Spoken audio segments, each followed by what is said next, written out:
the name Scotland um, comes from the biblical stories, and there's a whole lot of lost history because we sort of live in the present culture in the present moment, and history is so much information, a lot of which has been confused and twisted and lost. Uh, Now my brain is blanking. Who led the people out of Egypt in history? It was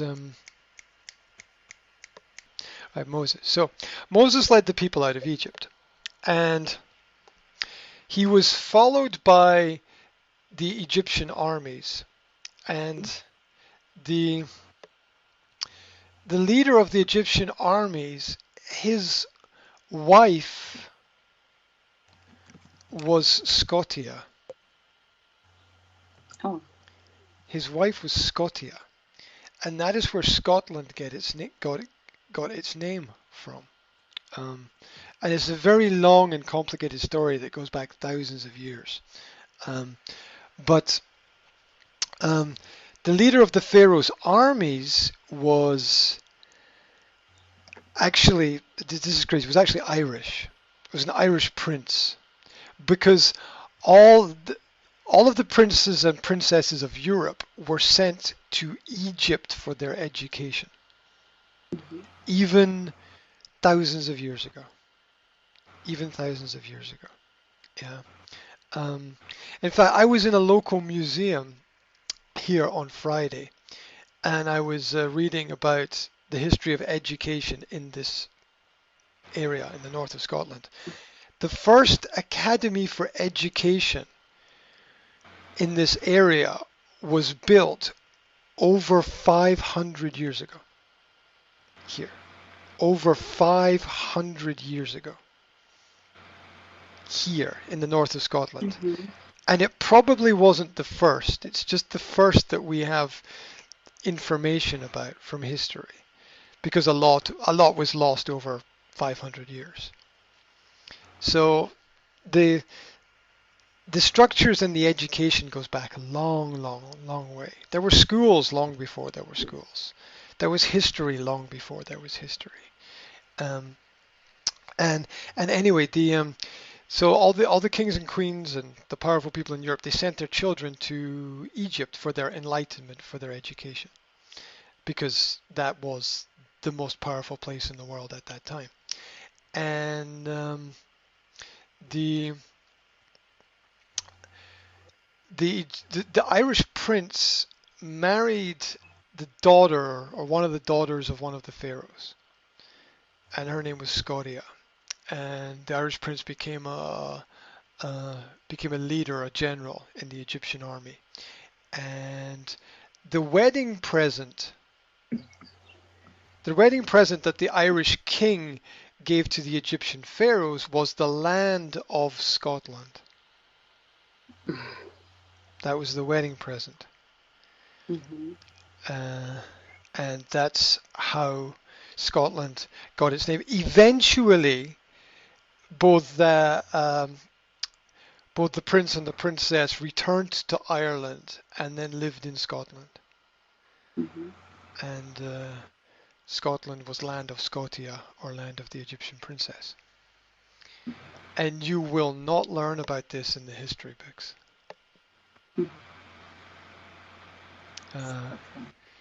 Because and the information is out there. It exists, but you have to really, really, really search to find it.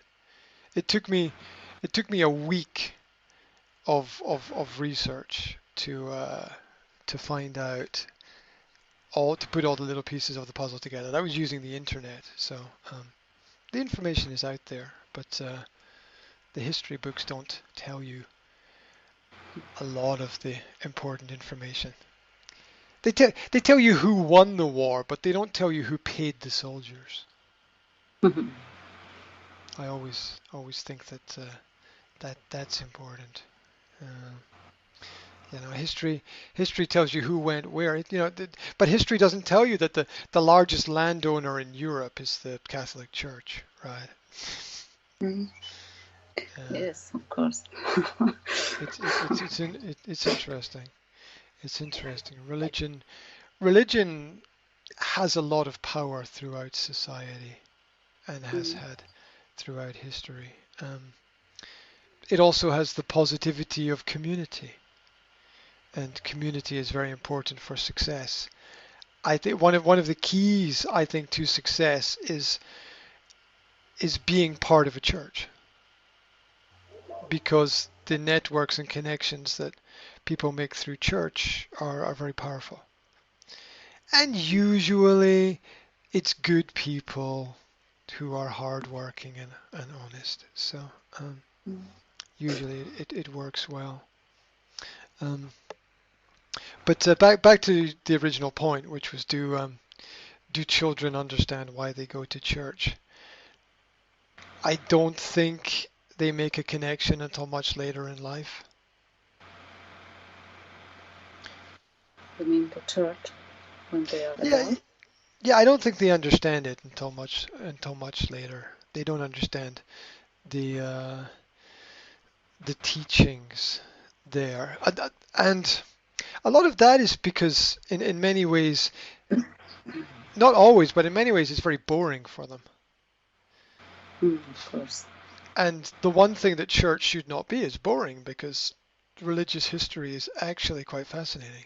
A lot of Mm, wars, yeah, stories of angels and demons is quite entertaining, right?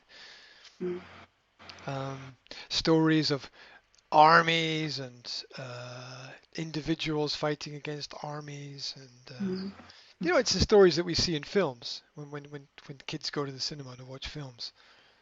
They're they're looking at the same kinds of stories, um, but a lot of it is a lot of mysterious characters. Who were these mm-hmm. people?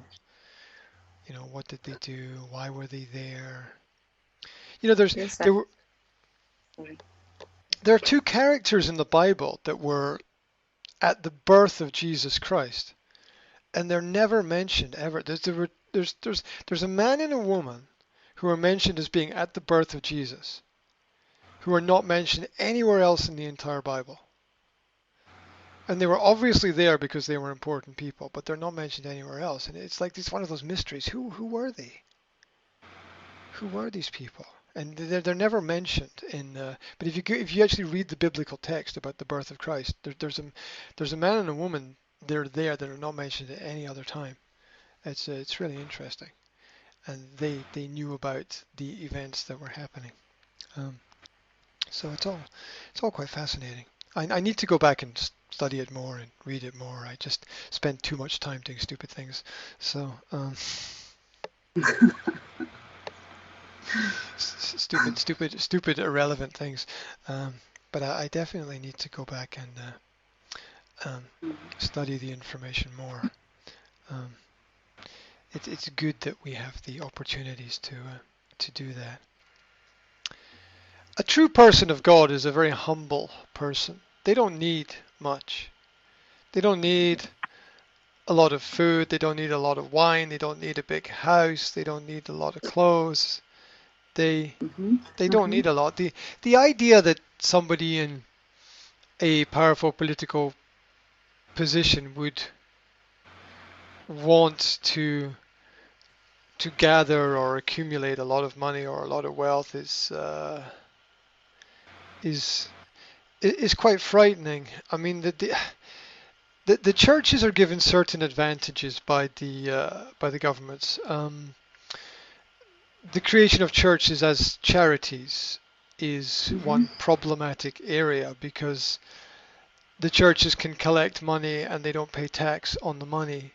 They can collect property and not pay tax on the property. And this is very attractive to business people. So if you're a business person and you don't want to pay tax on your property, you either join a church or start a church or fund a church, in order to have certain advantages. And there's a strong belief amongst Protestants and Presbyterians that any church which is a charity is not a real church Mhm. because the, the charity is used to store money which would otherwise be taxed. And it's it's a controversial issue, but it makes a lot of sense to me. I would not be part of a church that was a charity. Um, I would rather be part of a church which was a business and have everything on a level and have everything open so that everyone Mhm. can see Mhm. the accounts and the books and Yes, a understand where. transparency. Yes. Yeah, yeah. Well, transparency is key for trust. Mm. You can't develop trust if you don't have transparency, and it's it becomes a bigger problem in more complex systems. The church always says that it's poor, but the Pope sits on a gold throne. Mhm. He sits on a golden Yes. chair. I mean, if there's, are we supposed to believe that Jesus is going to follow somebody sitting on a golden chair? I really um, can't believe that personally, Mm. um, and um, I don't understand the all the aspects, all the issues, all the complications. But you used the word theater, and it very much is a theater. Mm.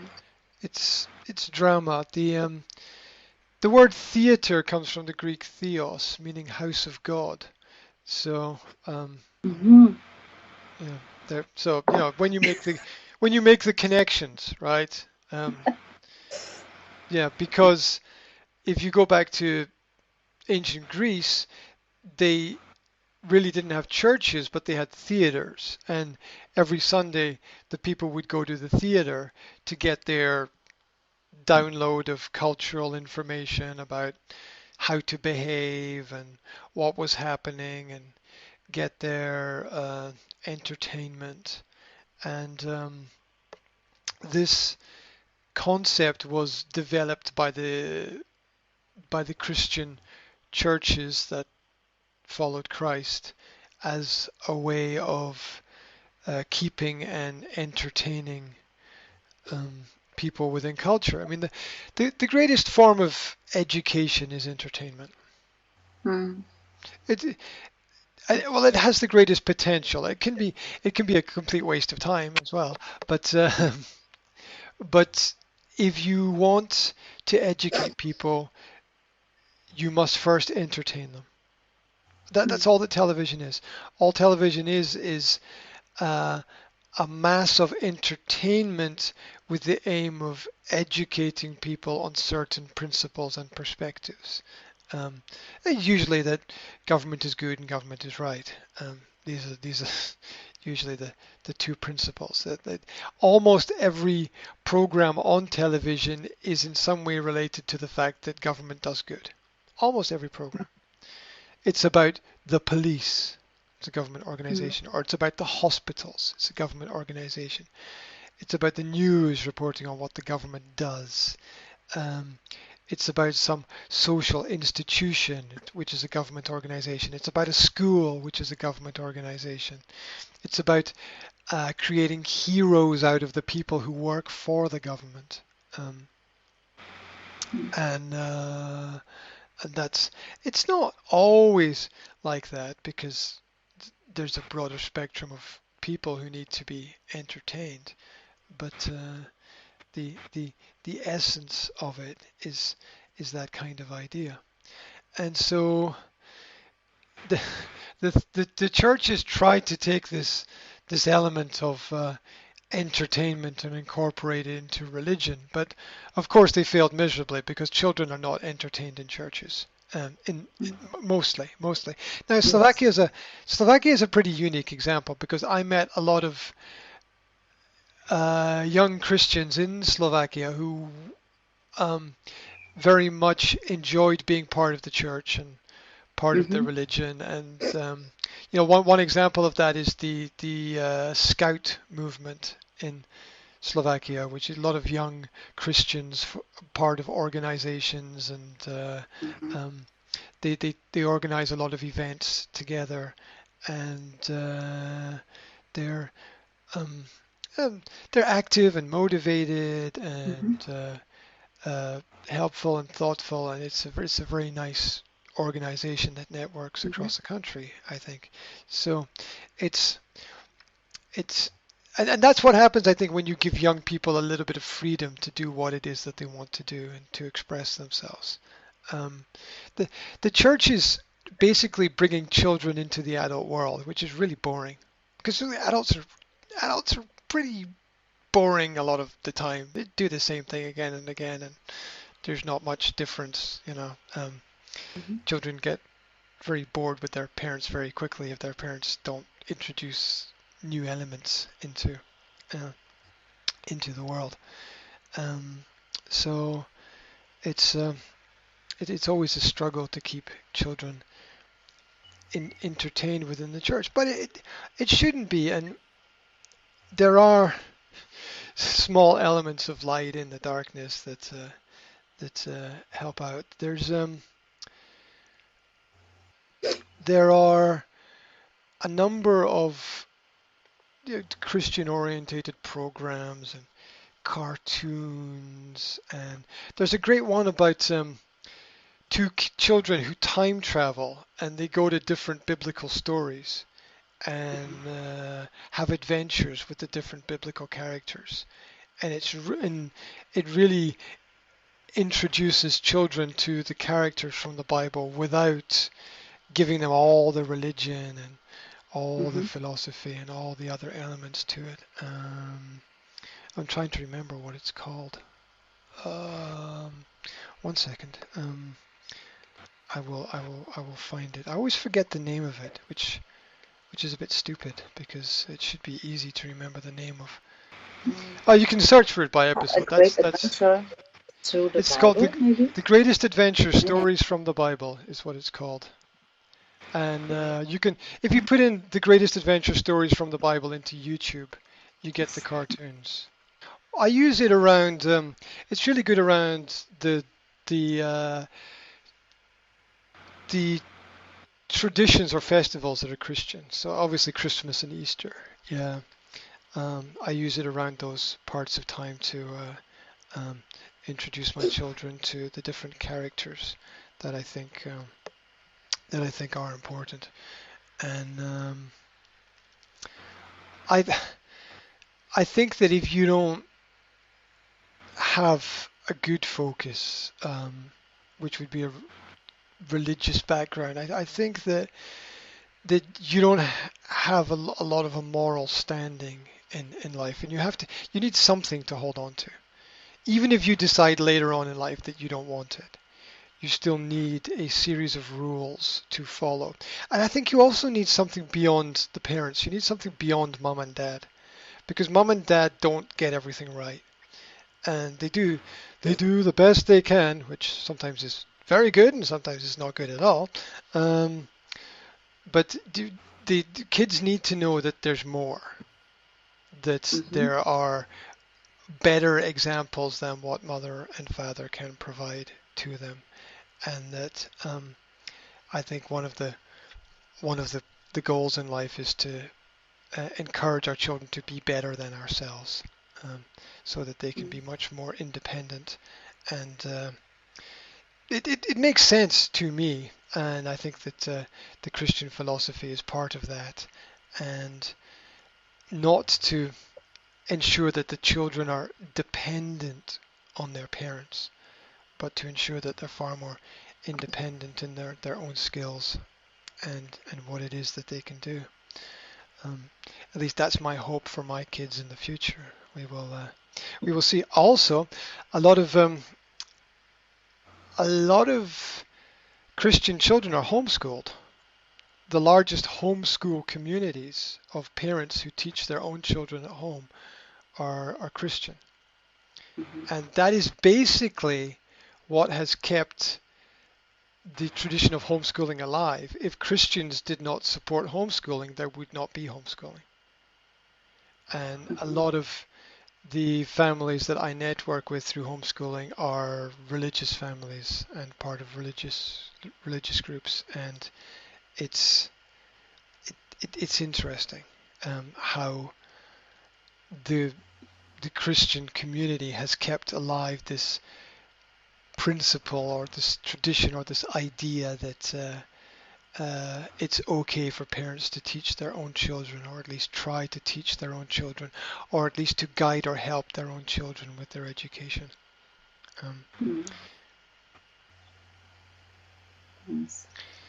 yeah, I think the knowledge of the power of prayer is important. The the clarity of understanding your own thoughts, the ability to listen to yourself, the ability to ask questions, to project ideas into the future. Um, it's all very powerful. I don't think it really matters whether it's prayer or meditation or something else which is similar, but Mhm.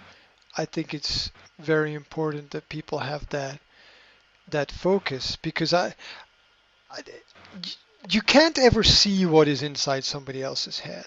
It's really um, it's really difficult to understand people's thoughts and motivations. And I think understanding other people begins with getting clarity within yourself.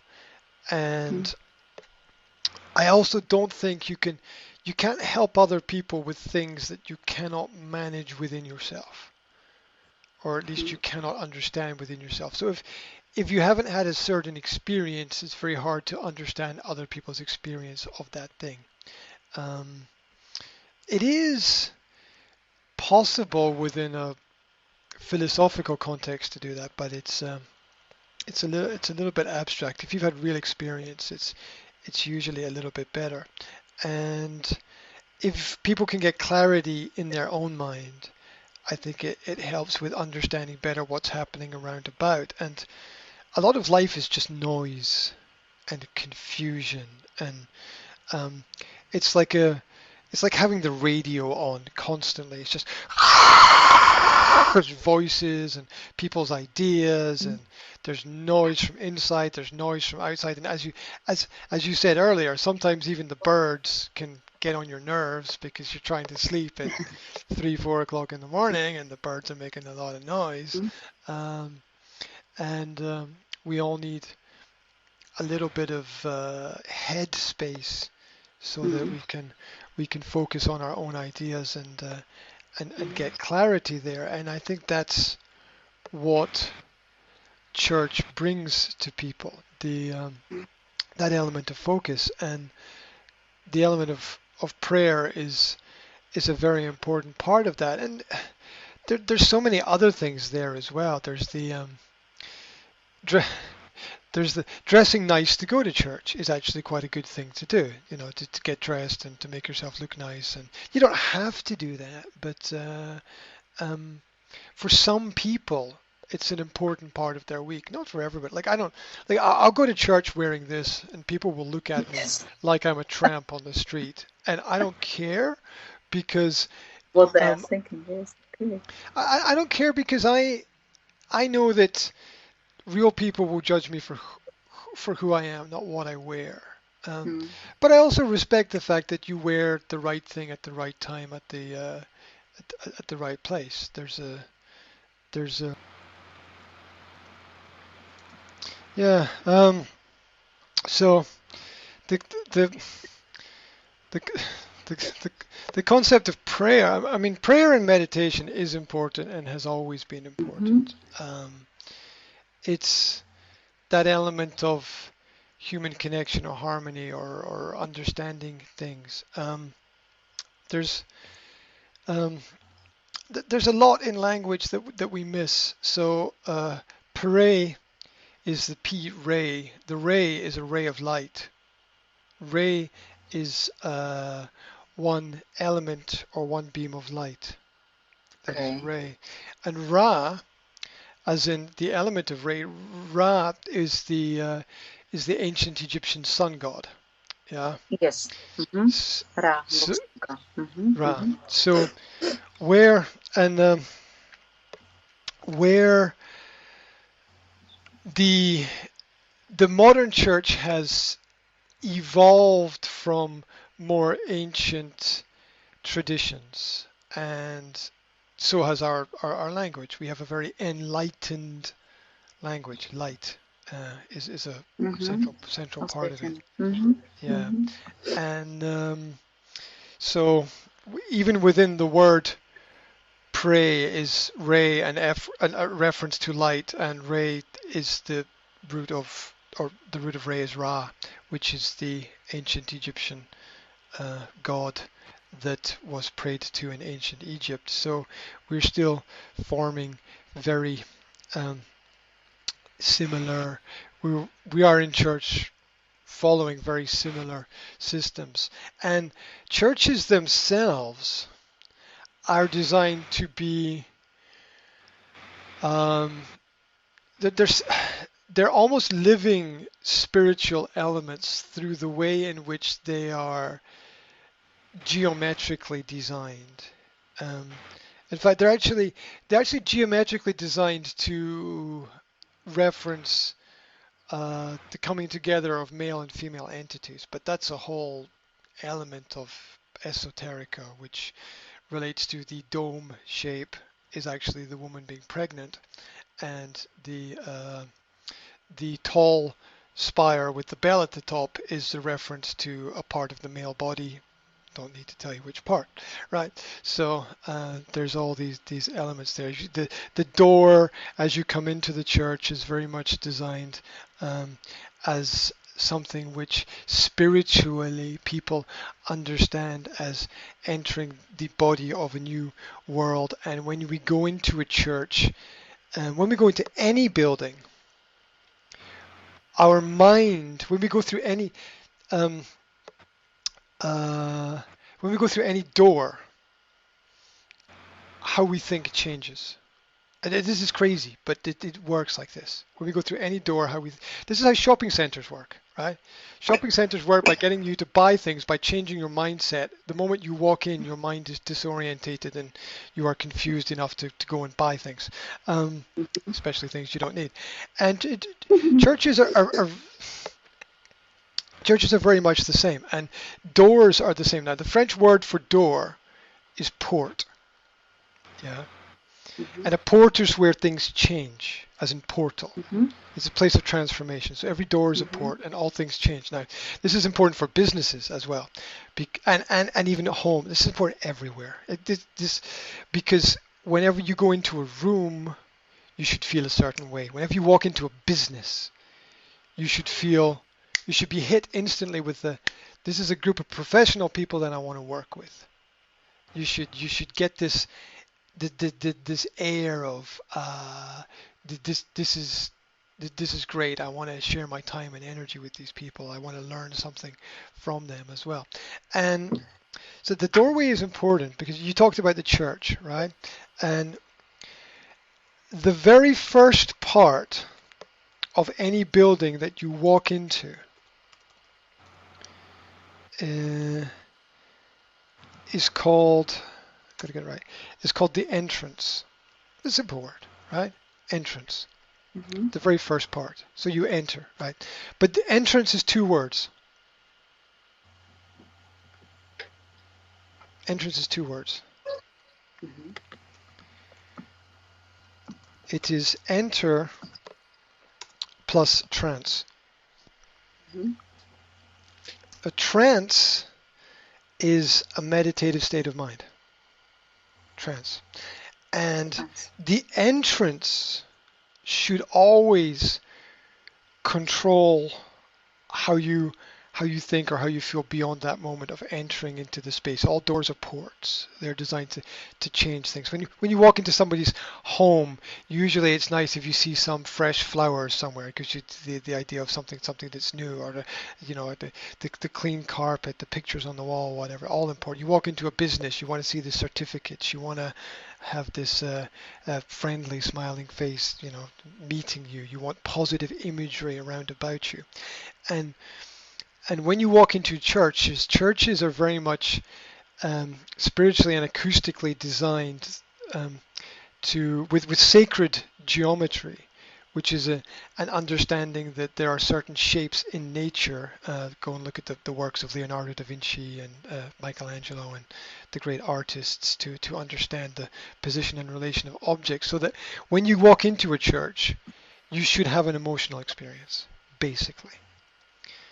Because of the way in which it's designed, because of the sacred geometry involved in it.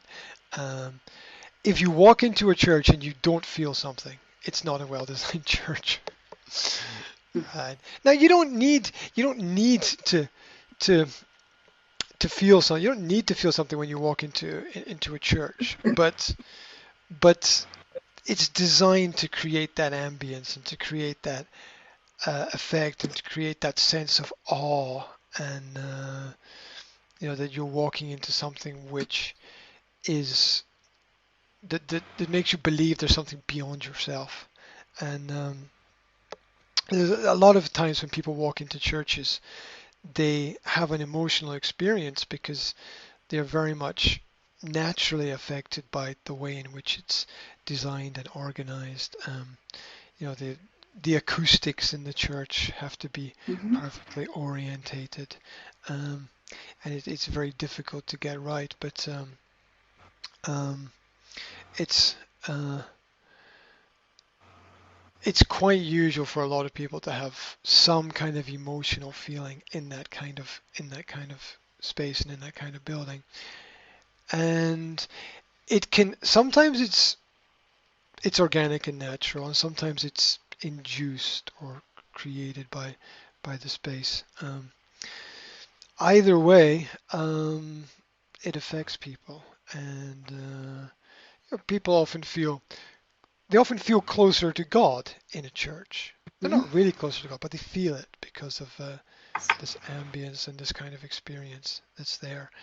And it's definitely true if you walk into any of the great churches or great cathedrals, or even some of the great mosques of the world, that you get this feeling within yourself that there's more to life.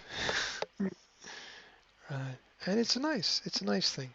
And it all relates to the elements of what is enlightenment, or allowing light and information and the truth. Because I am the truth, I am the light, I am the way, is one of the I think original statements in the Bible.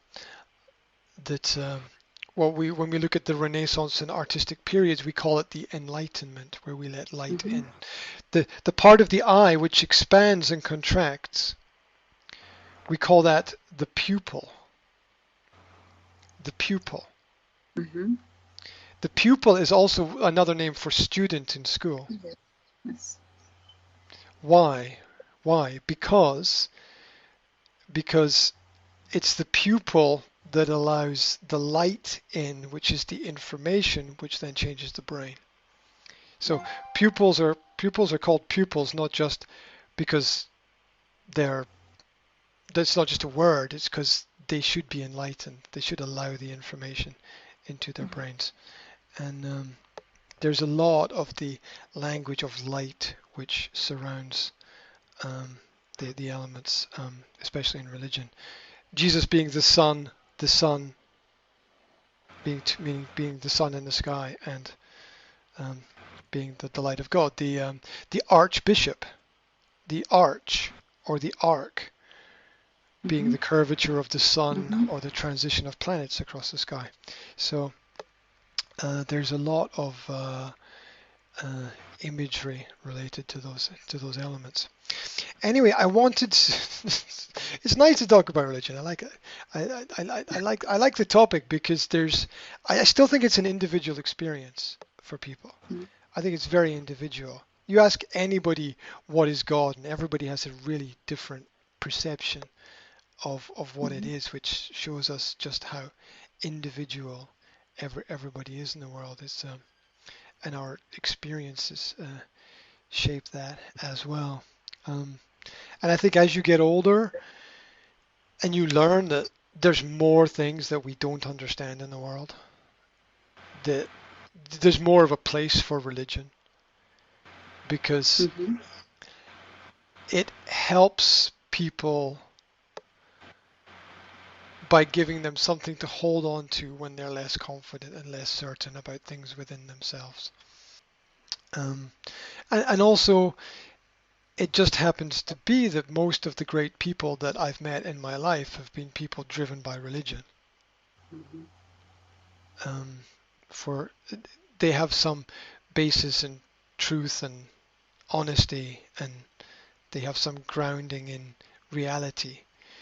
Even though religion is still a belief, things can't be proven one way or the other. But we need it. It's not unnecessary.